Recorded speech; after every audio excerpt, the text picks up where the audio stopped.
Animal Farm 1.2, The Biggest Ism, a la Schmidt. Okay, so we don't really know if symbolism is the biggest ism of them all, but it's the framework for Animal Farm, so it's a big deal. Of course, you don't have to agree with us. No egotism or fascism here. Take the windmill, for instance, as well. It was built, destroyed, and rebuilt 3 times. With all that investment of heart, effort, and even death, it must be a really important symbol in Animal Farm, right? Snowball's motivation to build it was truly to improve the lives of the animals. The equation in his mind was this: hard-working windmill equals leisure time for animals. Or to put it in Russian Revolution terms, modernize the country and everybody gets some party time. And eventually Sputnik.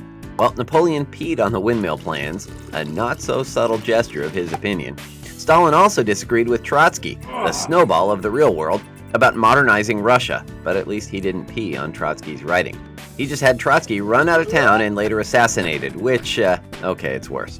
The windmill became larger than life, like a long-armed, unattainable vision waiting to be tilted at by a short-sighted knight or destroyed in a storm.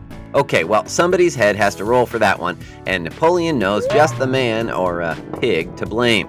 Sorry, Snowball. They were your plans, right? It must be your fault that the windmill collapsed in the storm, so, well, off you go. What to do now? What to do? Well, build the windmill again, of course.